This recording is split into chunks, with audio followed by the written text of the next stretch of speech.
entire area is historical. Not only just the house, but indeed the man who built it. L.B. Brown, a former slave born to a plantation minister and a Native American, built this Florida home in the 1890s.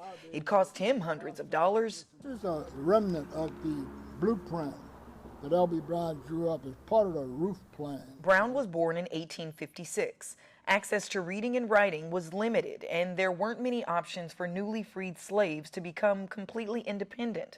But this two-story, 9-bedroom home, built by hand, shows the strength of a former slave determined to leap above adversity. I thought we might sit on the porch for a spell and just sort of look at some of Mr. Brown's documents. It was some of your great ancestors might have rocked on the porch. Brown has no living family, but Clifton Lewis of Bartow, Florida, did not want his story to die with the name. He took ownership of this home in the 90s and has worked to preserve its legacy for decades.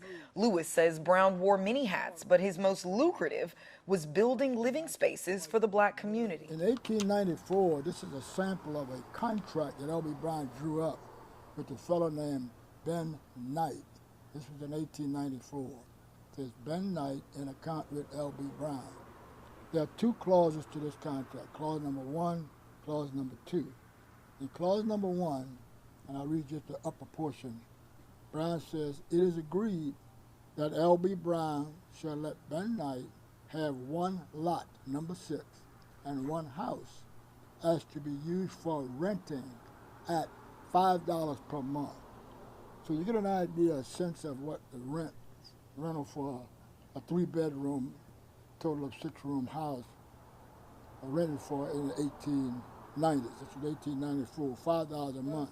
Lewis says Brown was a business-savvy man that did not see race as an obstacle, even on the tail end of the slave era. Brown was a self-taught architect. A number of the architects have been here confirmed pretty much that it was obvious that L.B. Brown was not a school-trained architect or contractor.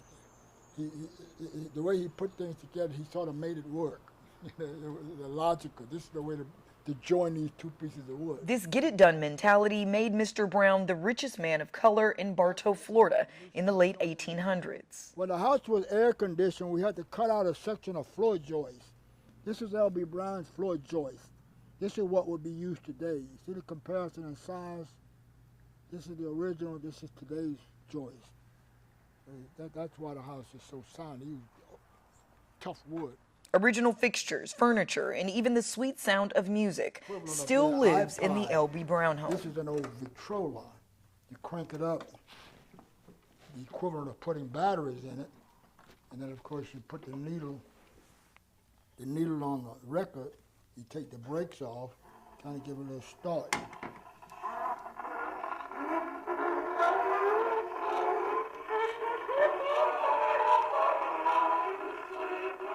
First thoughts when you heard about his story? I thought it was a great piece to find out that he was once a slave and came out and became free and took it upon himself not to wait and actually go out and build his own house and do his own thing. He didn't wait for anybody, and I thought that was cool to do. Sanders says he wants to see more people of color invest in land. That's something that I'm personally trying to help change and shift that narrative. Right now we're not. I would probably say if we were to put a percentage on it, we're probably maybe 30 or 40% of the ones that are currently buying homes. Now, Sanders did say that the percentage of African Americans that are buying homes is going up, but he adds that it's time for all of us to change the narrative. He wants to see more people of color buying homes and securing property so that we can leave a mark for the generations to come. I'm Ashanti Ford with Atlanta Black Star.